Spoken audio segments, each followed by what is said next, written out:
भाजपचे माजी नगरसेवक मुकेश सहाने यंदा अपक्ष निवडणूक लढवत आहेत। खरं तर त्यांनी एबी फॉर्म जोडलेला असताना देखील तो अवैध ठरवण्यात आलेला आहे आणि त्यानंतर ते आपली निशाणी घेऊन आता घरोघरी नाशिकच्या सिडकोमध्ये ते आपल्या घरोघरी आपली निशाणी घेऊन आता पोहोचत आहेत। आपण जर बघितलं तर अनेक नागरिकांकडून त्यांचं स्वागत देखील केलं जात आहे, अशा पद्धतीने ओवाळलं जात आहे।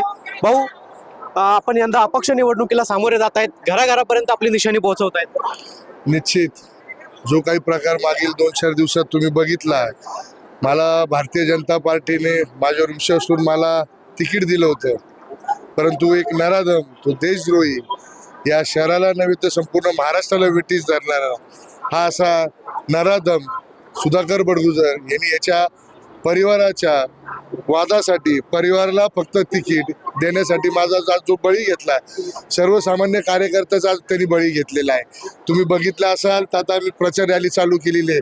प्रत्येक घरात, प्रत्येक माझ्या मायमाऊलीच्या डोळ्यात पाणी दिसेल, पुढे मला ओळखतायत, स्वयंभू लोक बाहेर येत आहेत, परंतु येत्या काळात त्याची निश्चित जागा दाखवेल।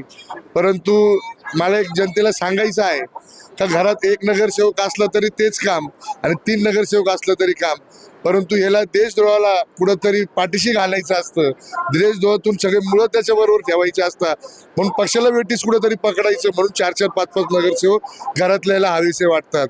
परंतु माझी मायमाऊली इथली सुज्ञ आहे, येत्या काळात त्याला निश्चित त्याचा धडा शिकल्याशिवाय राहणार नाही आणि त्याला 29 प्रभागात तर 100% त्याला फटका तर भेटणारच, त्याला इथली जनता त्याचं उत्तर देणारच। परंतु तो देखील, त्याची बायको आणि तो तिथं प्रभागात उभा आहे, 25 प्रभागात, तिथं सुद्धा देखील तुम्ही बघितलं असेल, तिथे एका वकिलाने घराघरात जाऊन एक त्याच्यावर किती गुन्हे, किती देशद्रोहाचे गुन्हे ते वाटलेलं आहे, तिथं सुद्धा त्याची जागा दाखवतील।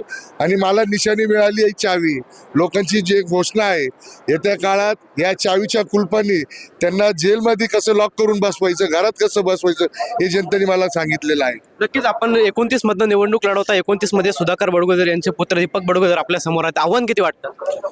काहीच आव्हान नाही।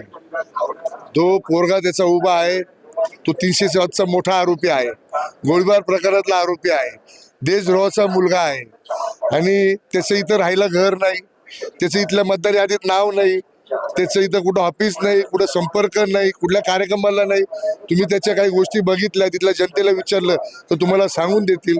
आणि येत्या 15 तारखेला जो 16 तारखेचा निकाल राहील, इथला निश्चित वेगळा राहिलेला दिसेल तुम्हाला आणि त्याला दाबून पराभव, घरातलं कुटुंबातलं एक सुद्धा नगरसेवक इथे लोक ठेवणार नाही, कारण की एक मी प्रामाणिक कार्यकर्ता होतो, जो माझ्यावर अन्याय त्यांनी केला हे कुठल्याही माझ्या मायमाऊलीला, ज्येष्ठांना, श्रेष्ठांना, युवकांना पटलेलं नाही। निश्चित त्याला त्याचा धडा शिकवल्याशिवाय यावेळेस लोक शांत बसणार नाही। हो, तुम्ही म्हणतायत की अन्याय झालाय माझ्यावरती, आपल्याला वाटतं जनता, विश्वास आहे आपल्याला, जनता आपल्या पाठीशी आहे? निश्चित जनता माझ्या पाठीशी आहे। तुम्ही आता फिरताना तुम्ही थोडं माझ्याबरोबर फिरा, प्रत्येक माझ्या मायमाऊलीच्या डोळ्यात पाणी दिसेल, प्रत्येक घरात मला ओवळलं जातं, त्याच्याही राहायला देखील झालं, लोकांनी दारं लावले त्याच्या राहायला येऊन, हे सुद्धा तुम्हाला सांगायचं। प्रत्येक ठिकाणी लोक ते आले का दारं लावायचं। लोकांनी ही लाट चालू केलेली आहे, या देशद्रोह, या 307च्या आरोप्यांना कुठेही इथं स्थान मिळणार नाही, हे मला ठाम विश्वास आहे आणि माझ्या मायमाऊलीवर मला विश्वास आहे। नक्कीच आपल्यासोबत अपक्ष उमेदवार मुकेश सहाने होते आणि त्यांनी सुधाकर बडगुजर यांच्यासह त्यांचे पुत्र दीपक बडगुजर यांच्यावर देखील आरोप केले। पवन येवले, TV9 मराठी।